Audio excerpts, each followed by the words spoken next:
Hi friends, कैसे हो आप लोग। मैं आज एक कहानी सुनाने वाला हूँ। आप सुन के आपको बहुत ही अच्छा लगेगा। एक कहानी जो है कहीं से नहीं बल्कि ये ग्रंथों से लिया गया है। ये कहानी मैंने सुना है, बहुत ही अच्छा कहानी है। आप भी सुने, आपको इसमें बहुत कुछ सीखने को मिलेगा।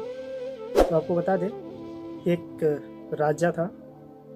इस राजा का नाम मदन सेन था। वो बहुत ही प्रतापी राजा था और वो बहुत ही ज़्यादा दानवीर करता था। वो जो भी आता उसको दान देता था। अपने प्रजा को सब दिन पर डे वो 100 स्वर्ण मुद्रा जो है दान करता था। 100 सोने की जो मुद्राएं होती है वो दान कर देता था पर डे।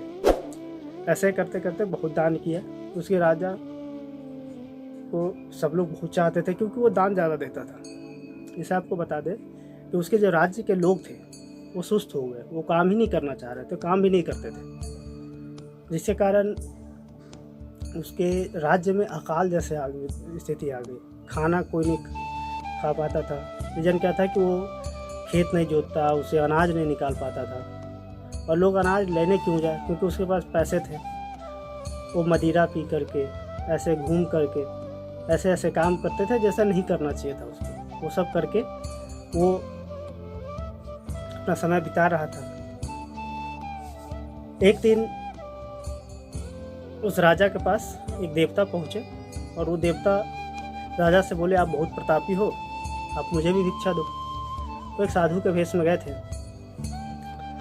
तो जब वो साधु के भेष में गए तो राजा बोला कि ठीक है, आप जितना चाहो उतना ले सकते हो। बोला कि नहीं, आप अपने मर्जी से दो, मैं नहीं बोलूँगा मुझे क्या चाहिए। मतलब वो राजा हट्टी था। राजा ये बोलने लगा कि आपको जो चाहिए वो ले लो। आप चाहो तो आपके वजन के हिसाब से मैं आपको स्वर्ण मुद्रा, हीरे जवाहरात ये तौल देता हूँ।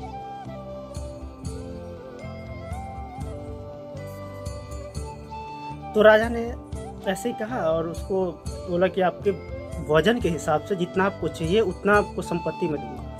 बोला कि नहीं, ऐसे नहीं, पहले आप सत्य करो। अगर आप नहीं दे पाओगे तो फिर आप क्या करो। बोला कि नहीं, अगर मैं नहीं कर पाऊंगा तो मैं आपका दास बन जाऊंगा। ये सुनकर साधु हंसने लगा। बोला कि अभी भी सोचो। राजा हट्टी था, राजा सोचा नहीं। राजा के अंदर ये घमंड था कि मेरे पास इतनी प्रॉपर्टीज है, इतनी संपत्ति है, इतने स्वर्ण मुद्राएं हैं, इतने हीरे जवाहरात हैं। एक साधु क्या, मैं 100 साधुओं को उसके वजन के हिसाब से तौल सकता। लेकिन वो समझ नहीं पाया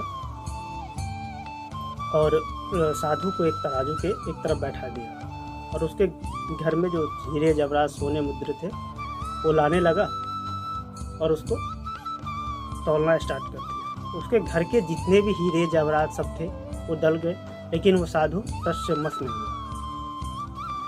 फिर भी वो राजा का ऐसी स्थिति आया कि राजा अपने राज मुकुट में उतार करके उस तराजू को रख दिया, फिर भी वो तौल नहीं पाया। तो जिस हिसाब से वो वचन दिया था, वचन के हिसाब से अगर वो नहीं कर पाता है तो उसे दास बनना था।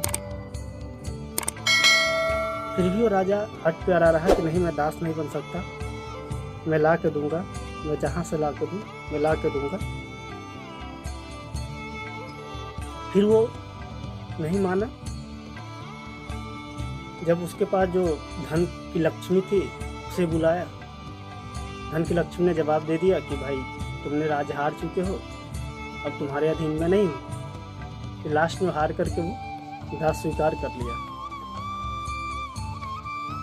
और दास स्वीकार किया तो उसको दास का काम करना पड़ा। इसी के आगे पार्ट, क्योंकि ये वीडियो लंबी हो जाएगी इसलिए आगे पार्ट में लाऊंगा दूसरी वीडियो में। ये बने रहे, चैनल को लाइक सब्सक्राइब जरूर करें। थैंक यू, जय हिंद।